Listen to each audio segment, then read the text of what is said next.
Hi everybody, thank you for joining me today. So we're going to be working on our 59th Friday sketch, and we're going to be using this one right here. And for the most part it looks really simple, but I decided to do a little extra steps. So I brought my ink machine out. I just recently got in some of the Gina K foil mates, and I decided that I wanted to use it for the main background of the card. And so we're going to take one of the mates here, cut it down to fit the 4.5 by 4.25, excuse me, by 5.5 card.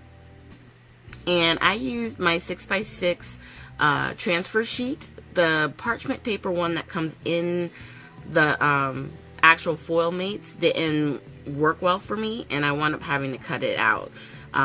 But at the end, I was happy with what this came out with, and we're going to keep it moving. So I took my 8.5 by 11 paper, cut it in half right at 5.5. So I have 2 card bases.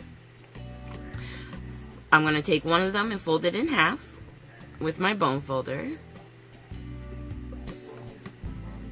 And I just wanted to make sure that my foil mate was going to fit, and it turned out I forgot it was more accurate to the 5.5, so I trimmed it the 1/8 of an inch so I would have the same border around all 4 sides. Now after I do that, we're gonna go ahead here. I was just reaching for my paper pad. Since I decided to use the flower background, I went back to this oldie but goodie. We did a couple of Friday sketches using this paper collection. And for the main strip that goes down the center, we're going to use this one. And I'm just laying it out, trying to make sure that my circle's going to fit, everything's going to fit. So once we got that trimmed, we're going to go ahead and do the border edge on the outside of that strip. And I'm just using the Fiskars border. What is it, like a border, not die, that's not what I want. Border punch. Lord Jesus. Alright, and so I made it the strip 3 inches so that way once I did the scalloped edge, I could cut it down in the middle and, you know, be able to attach one on each side without losing, you know, a whole strip of paper.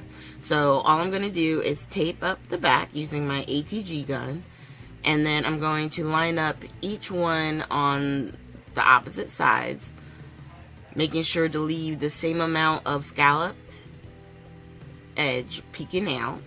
And then at the very top, all I do is grab the scissors and follow the line, and simple two cuts, and boom, it's done. So then I go ahead and it's time to assemble. Just attaching our foil sheet, and then the piece with the scallops on top of that.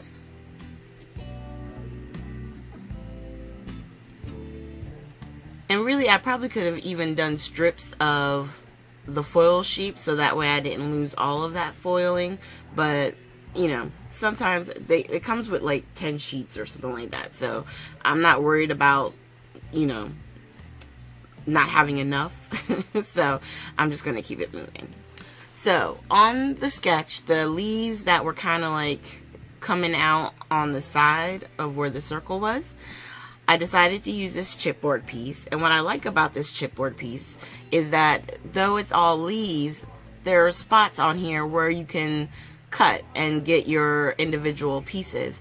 So I just found the ones that were easiest to cut, and then I figured we can create that same look using, you know, this one that was meant to be one solid piece, and we've turned it into multiple pieces.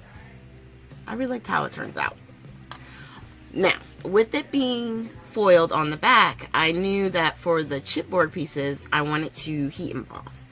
So I'm going to grab a sketch of paper and my Versamark, and we're going to ink these up individually. And that's the fun part. If you have some chipboard pieces that you like, you want to use, but it's not going, or it's not matching your project, you can always heat emboss, you can paint it. There's so much you can do with the chipboard. So once I put it through the Versamark, I'm just going to dip it into the embossing powder, and the one I'm using is the liquid platinum. It has a pinkish tone to it, so though it's not a bright rose gold, it still has a pinkish tone, so I figured it would match the best. And then once we get them all powdered up with the embossing powder, we're going to grab our heat tool. And just like with anything else, you want to make sure that you heat it up. Make sure it gets hot first.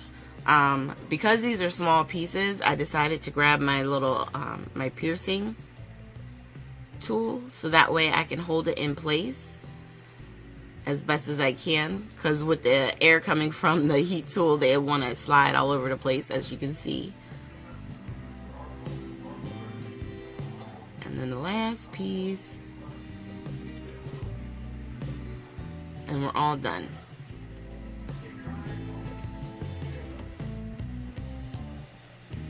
It really is a nice technique. Using the embossing powder, it gives the chipboard sometimes just a little extra something. I love doing it on layouts and stuff like that, so why can't we make it work on a card too? Alright, so once I stamped my thank you and a couple of flowers on the centerpiece, I decided not to do the banner that they had going across the circle. I figured on this card it really didn't need that. So once I had that on, I decided to lay down the different flowers and or the chipboard pieces, excuse me. And I decided what I was going to do is, once I laid down the main two pieces, the other two I'm going to lay with glue and foam tape, because I'm going to kind of layer them on top of each other, and the places where it's kind of hanging off, I'm going to add the foam tape, so that way, you know, it's giving its dimension and the leaves won't break. And I will say the foam tape is a little tedious because it's really tiny squares, but it really helps it in the long run. And then at the end, the bow we're going to add is actually from the La La Lands. I want to say this is called the Stitch Bow. And it's really easy to put together. But for the sake of the video, I already did it off camera.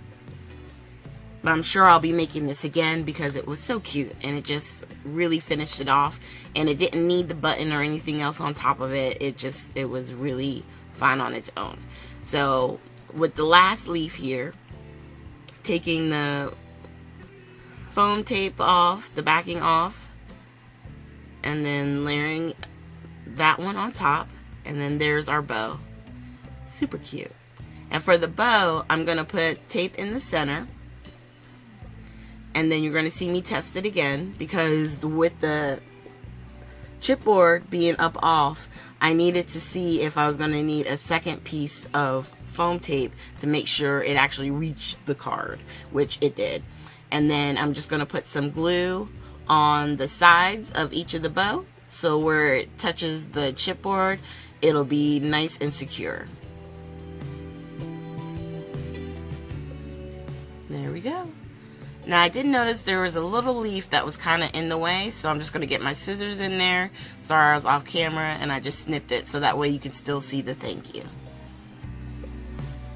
Alright, and there's our card. It was fun. It was a lot of work. I had some struggle with the foil mates and the parchment paper. If you have the mink, I would say just use the sheets that come with it. If you're using a regular laminator, you can actually just use copy paper, and that works well. But you also want to make sure you have it on the right heat setting, okay? So thank you guys so much for joining me today. Make sure you hit the like, subscribe, and share button. And at the very end, like always, we'll have 2 videos that you can click on from previous sketches. And if you haven't subscribed already, you can just easily click my picture and you can subscribe to the channel. Thank you guys so much and have a great weekend.